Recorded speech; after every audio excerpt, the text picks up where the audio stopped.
예, 향후 2년간 더불어민주당을 이끌 새로운 당대표에 이해찬 의원이 선출됐습니다. 청와대와의 관계 설정, 당선 소감에서 밝힌 야당과의 협치 어떻게 달라질지 주목되고 있습니다. 네, 한편 문재인 대통령이 현재의 경제정책 기조가 올바른 길이라고 밝힌 데 이어서 장하성 청와대 정책실장은 어제 기자간담회를 열고 소득주도 성장 정책을 더 속도감 있게 추진하겠다고 밝혔습니다.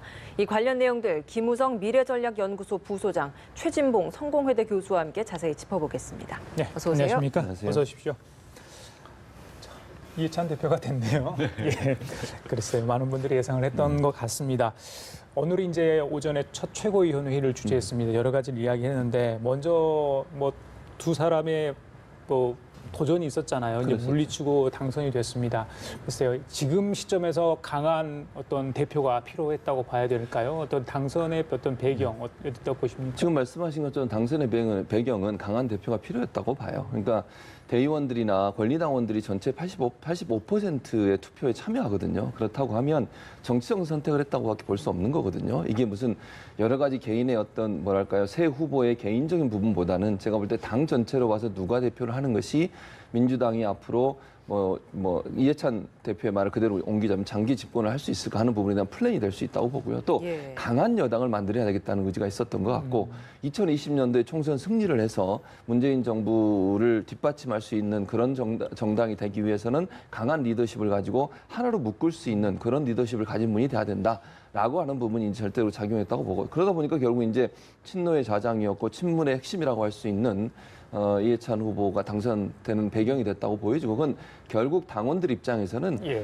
민주당의 성공 그리고 문재인 정부의 성공이라고 하는 큰 어떤 그 목표를 달성하기 위해서 누가 가장 적합하느냐라고 하는 판단을 했을 거다. 그래서 저는 개인적으로 각각의 후보들이 갖고 있는 선호도보다도 어찌 보면 당 전체에 대한 기대, 이런 부분들이 결국은 이런 결과를 만드는 요인이 되지 않았나, 이런 생각이 듭니다. 그럼 야당과의 관계는 어떻게 풀어나갈 것이라고 보십니까?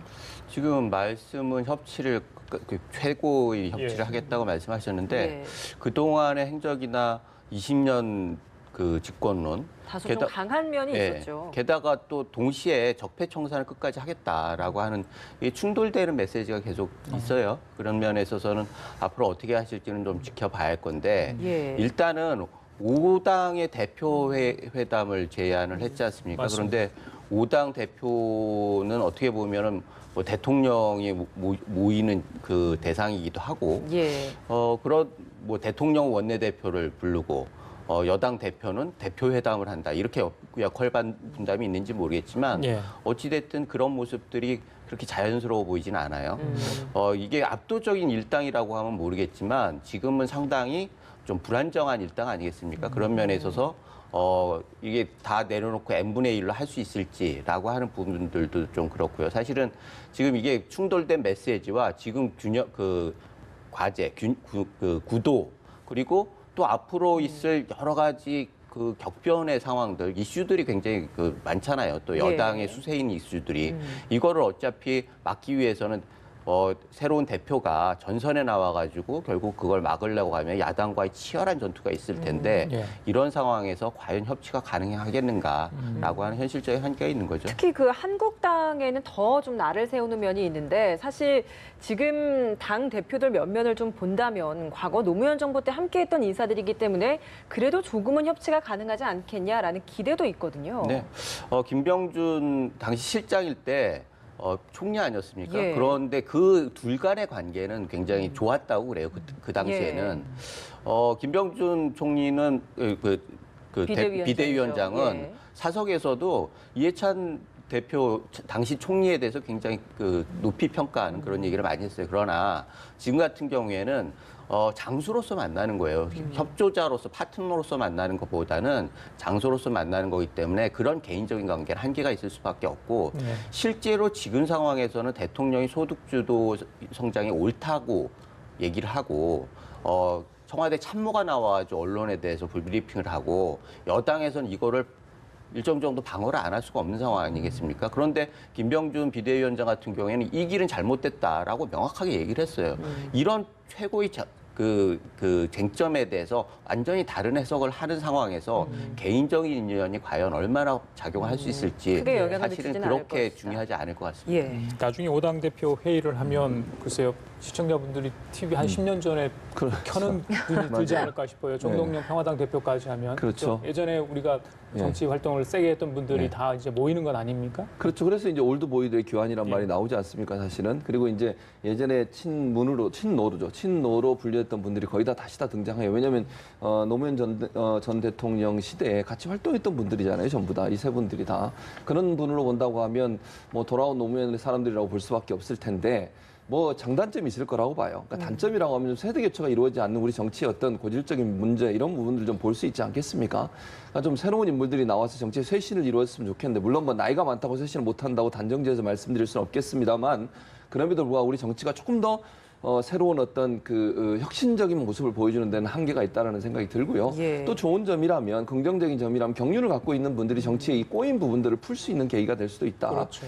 뭐 이런 생각은 들어요. 그러니까 지금처럼 이렇게 여수야대 같은 경우에 이 상당히 정치하기가 힘들잖아요. 그러니까 정부도 그렇고 그다음에 정치적으로도 늘 부딪혀지는 부분이 있어서 사실 우리 정부가 여러 가지 추진하는 문제에 걸림돌도 많고 여러 가지 이제 제약들도 많은데 이런 부분에 있어서 경륜이 도움이 될 수 있다고 봐요. 그러니까 서로가 얘기하고 오랫동안 정치하신 분들이니까 그렇죠. 다 알잖아요, 서로를. 다 알고 이런 부분. 물론 이제 서로가 정치적 어떤 입장이 다르기 때문에 그 입장을 대변할 수밖에 없는 것은 분명하지만 그럼에도 불구하고 물밑에서는 충분히 대화가 가능할 수 있다. 그런 점에서 본다고 하면 이 꽉 막힌 이 정치 정국 이런 부분들을 풀 수 있는데 하나의 경륜이 도움이 될 수 있다는 부분도 긍정적인 부분으로 평가할 수 있을 것 같습니다. 지금 말씀하시는 것도 의미가 있는데 사실은 노장들이 돌아왔다라는 건 경륜을 살린다라고 하는 데에서는 굉장히 의미가 있죠. 문제는 균형이에요. 사실은 지금 같은 경우에는 모두가 노무현의 사람들이라고 하는 것도 문제고 손학규 대표가 된다고 하면 좀 다르겠지만 어찌됐든 젊은이들이 없다라는 거죠. 차세대가 없다는 거예요. 그렇다고 하면 우리 정치 지형에서 차세대 지도자를 키우는 거에 대해서 굉장히 소극적이지 않았느냐. 결국 특정 세대가 모든 가치를 독점하는 이런 세대 갈등의 양상을 정치권에서도 그대로 보여주는 거 아니냐라고 하는 열패감 같은 게 들 수밖에 없대요. 게다가 이번에 이해찬 대표 같은 경우에 이해찬 세대라고 하는 사람들이 지금 30대예요. 그 사람들한테 그들을 우군으로 하기 위해서는 정치 지형이 뭔가 거기에 대해서 반응을 해야 하는데 과연 그렇게 할 수 있을까? 이 구도에서 그런 것들에 대해서는 좀 불안한 느낌이 있네요.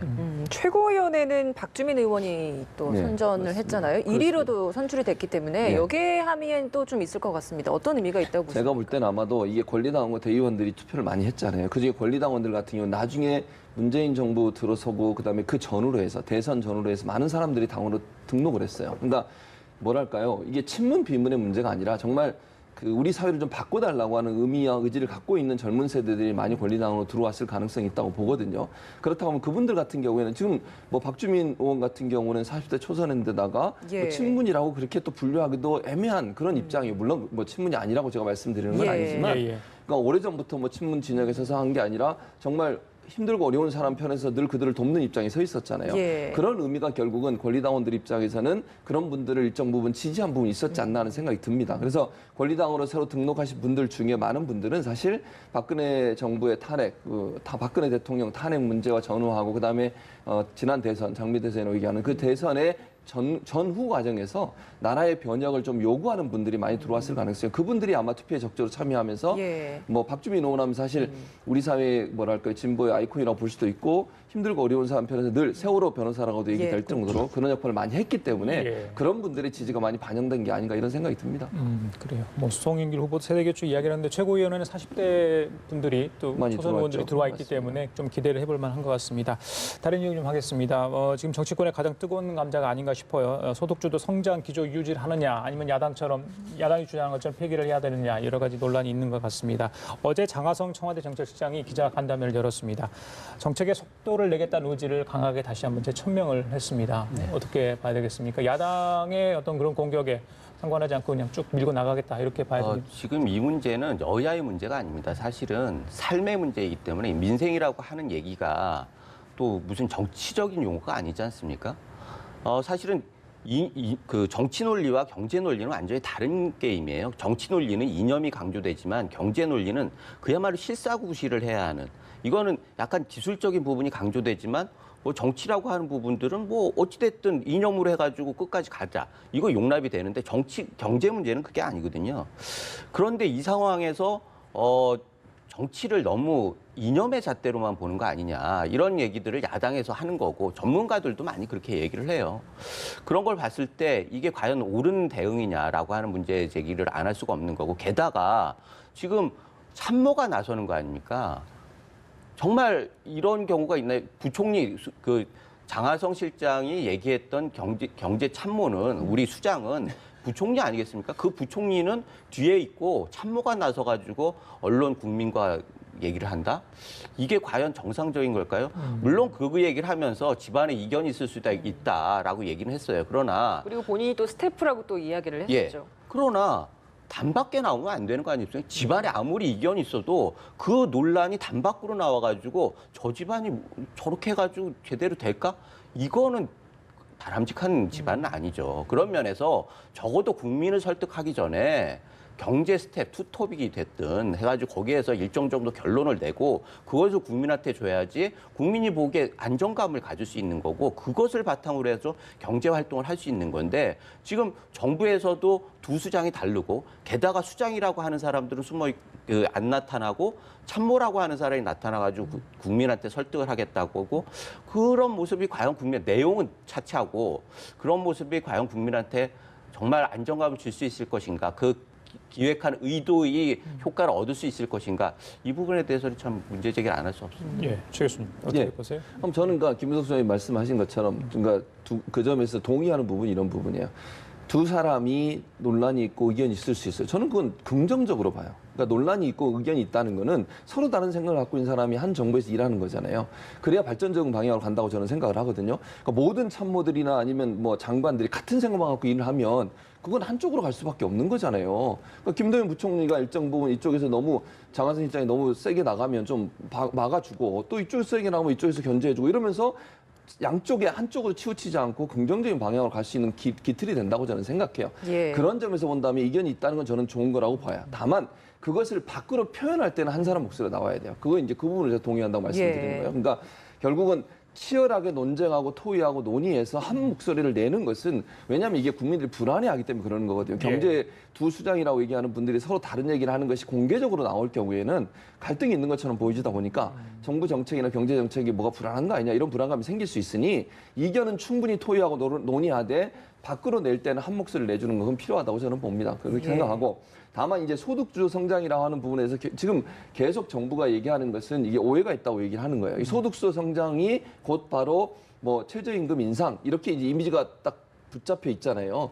이게 프레임이라고 저는 생각하는데 이 프레임에 잡혀 있다 보니까 결국 이제 그 최저임금이 소득주도 성장의 주된 요인인 것처럼 이렇게 얘기를 하는 것은 정부는 아니라고 얘기하는 거예요. 소득주도 성장의 기본적인 틀은 이렇습니다. 기본적으로 공정 경제를 하자는 것이고요. 그다음에 소득 불평등을 좀 해소해 보자는 것이고요. 혁신 성장도 이 안에 들어 있습니다.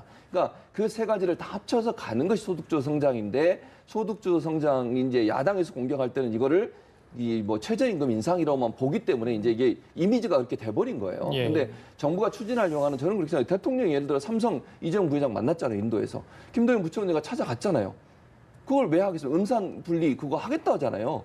왜 그럼 우리 정부가 그렇게 한다고 하겠습니까? 이거는 그러면 야당이 주장하는 소득주도 성장이 최저임금 인상하고 기업을 막 옥죄고 이런 의미로 보지 않거든요. 규제 저는. 완화도 같이 하고 있다. 그럼요. 당연히 그렇게 하는 거죠. 그러니까 소득주도 성장의 키는 저는 그냥 공정한 경제를 이루고 소득 불균형을 좀 깨보자는 거예요. 알겠습니다. 그러니까 최근에 밝혀낸 것도 보면 빈익빈 부익부가 더 심화됐다고 지금 결과가 나온 거 있고 이 부분을 어떻게 해소할 거냐 하는 부분에 방점을 두고 있다는 점, 그 점이 강조돼야 한다고 생각을 합니다. 예, 알겠습니다. 마지막으로 이 질문 좀 해보도록 하겠습니다.